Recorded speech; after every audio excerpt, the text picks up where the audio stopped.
Jadi hal yang paling mahal bagi seorang muslim adalah imannya, keyakinannya kepada Allah SWT. Makin kental keyakinan itu, maka makin besar efeknya, gitu kan? Dalam kehidupan kita. Dalam kehidupan kita bisa jujur, amanah, tanggung jawab, selalu baik sama orang karena keimanan. Kita juga bisa terjerumus dalam pelanggaran-pelanggaran zina, riba dan seterusnya selama iman kita kendor, gitu kan? Bahkan bisa sampai pada tingkat kekufuran kalau dia tidak kembali memicu supaya kembali kepada level iman yang pertama, gitu. Pemahaman ahli sunnah wal jamaah, iman itu bertambah dengan ketaatan, berkurang dengan kemaksiatan. Nah, seringkali syaitan datang untuk membuat was-was dalam iman itu. Dan perlu kita garis bawahi ya, kalau syaitan itu hanya menunggangi potensi buruk dalam diri kita. Syaitan tidak kuat, sangat lemah. Saya beberapa hari lalu sempat baca artikel, menarik artikel itu. Judulnya itu, siapakah yang menggoda iblis pada saat Allah suruh sujud kepada Adam, dia nggak mau sujud. Kan yang goda kita syaitan. Pemimpinnya syaitan siapa? Iblis. Baik, waktu iblis tidak mau sujud, siapa yang goda dia? Dirinya sendiri. Jadi Allah menyebutkan tentang jiwa, baik itu jin maupun manusia, Allah berikan ruh, maka Allah mengatakan fa'alhamaha fujuraha wa taqwaha. Allah berikan potensi berbuat buruk, potensi berbuat baik. Jadi selalu bergejolak itu. Kalau kita lagi mau buat kebaikan, maka potensi dalam diri kita bergejolak. Kerjakan, yang satu mengatakan jangan kerjakan. Tergantung kita ikut yang mana. Syaitan melihat potensi itu. Kalau kita punya potensi ingin mengerjakan, dia lemahkan. Dia coba dukung potensi buruknya. Contoh misal tadi, teman-teman waktu mau sholat duhur di sini. Tentu gejolak pasti dalam jiwa. Sholat gak sih? Liftnya rame lah, apalah, segala macam bos-bos. Dalam jiwa kita enggak, kita tidak mau datang, hanya kita dapat sholatnya misalnya.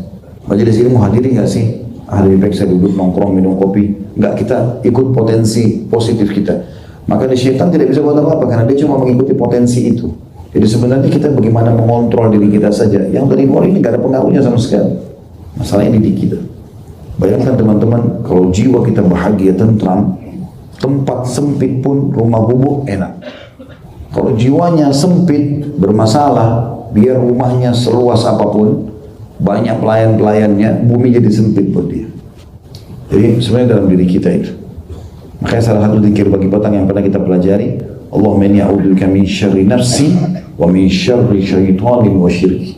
Ya Allah, jauhkan aku dari keburukan diriku sendiri, potensi negatif itu, baru jauhkan aku dari keburukan syaitan dan sekutunya.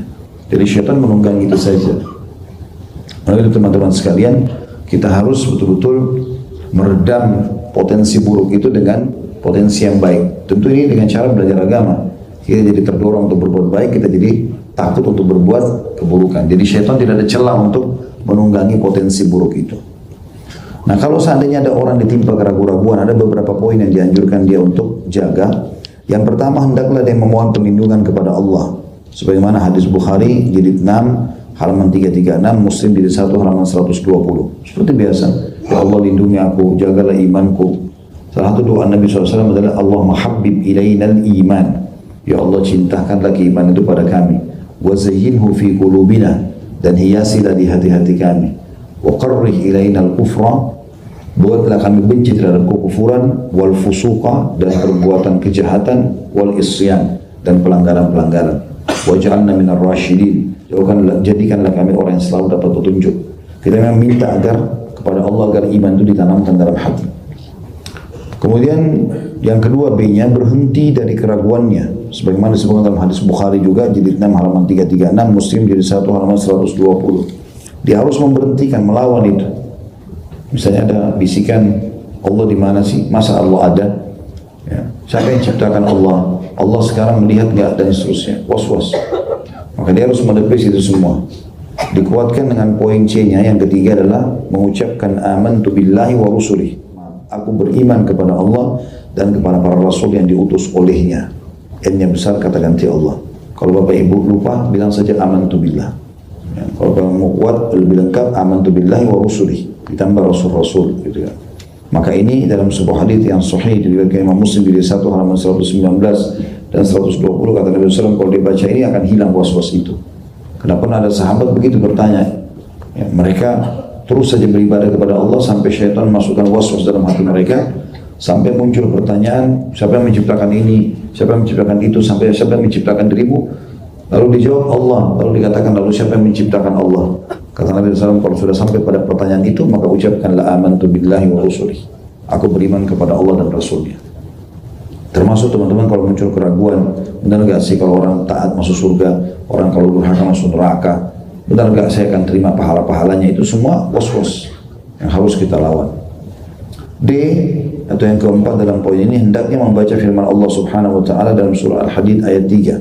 Sebagaimana dijelaskan dalam hadis Abu Dawud jilid 4 halaman 329. Firman Allah Al-Hadid ayat 3 ini bunyinya, a'udzubillahi minasyaitonir rajim, wal awwal wal akhir wal zahir wal batin wa huwa bikulli syai'in alim. Dialah yang awal, dialah yang akhir, dialah yang zahir dan dialah yang batin, dan dia maha mengetahui segala sesuatu. Dengan ini insyaallah was-was itu akan hilang.